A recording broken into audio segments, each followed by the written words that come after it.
Bagaimana jin bisa menyakiti manusia? Berikut adalah penjelasan berdasarkan dalil dan hadis sahih.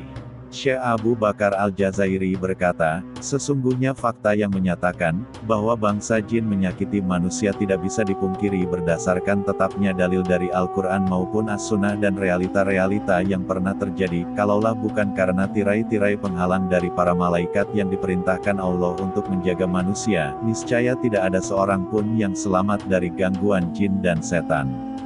Yang demikian itu, karena manusia tidak dapat melihat mereka dan bahwa adanya kemampuan mereka untuk berubah bentuk dalam waktu yang relatif cepat, dan juga karena tubuh mereka yang halus dan lembut, sehingga kita tidak dapat merasakan dan menyentuhnya.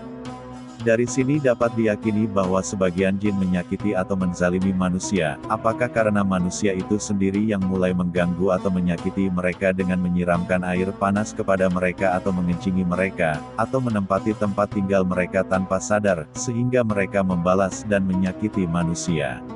Atau karena sebagian dari jin itu memang ingin menyakiti manusia, sehingga mereka pun menyakiti manusia tanpa sebab apapun, sebagaimana hal itu juga terjadi antara seorang manusia dengan saudaranya sesama manusia, entah karena sebab-sebab khusus atau karena hanya ingin menyakiti saja.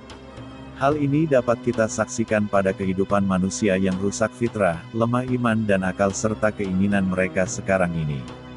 Syekh Al-Jazairi melanjutkan, pada hadis sahih yang lalu telah dijelaskan bahwa ketika seorang pemuda dari kalangan Ansor menusuk jin yang menjelma menjadi seekor ular.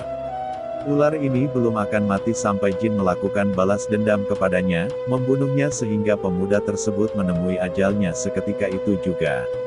Sampai-sampai Abu Said Al-Khudri berkata tidak diketahui mana yang lebih dahulu menemui ajal pemuda ataukah ular itu.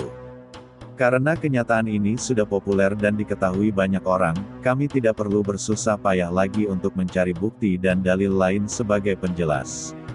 Kita merasa cukup dengan peristiwa yang dialami pemuda Ansor yang terdapat di dalam Sahih Muslim.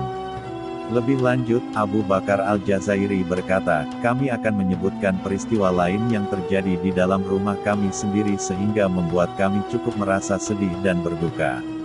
Saya mempunyai kakak perempuan yang bernama Sadiyah.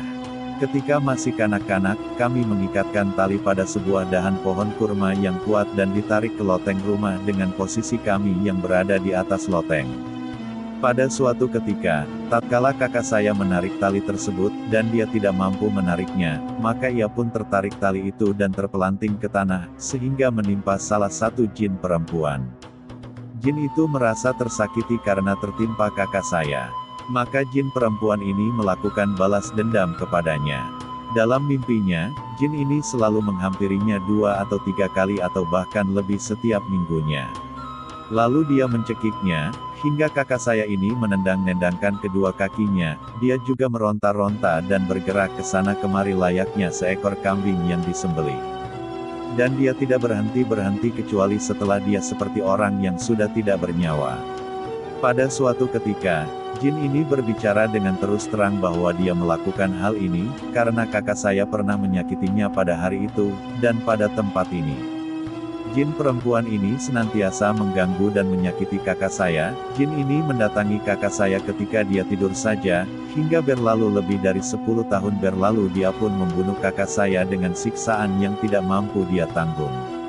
Pada suatu malam, seperti biasanya, jin ini mengganggunya, kakak saya meronta, menendang dan mengamuk hingga dia menghembuskan nafasnya yang terakhir. Semoga Allah mengampuni dan merahmatinya.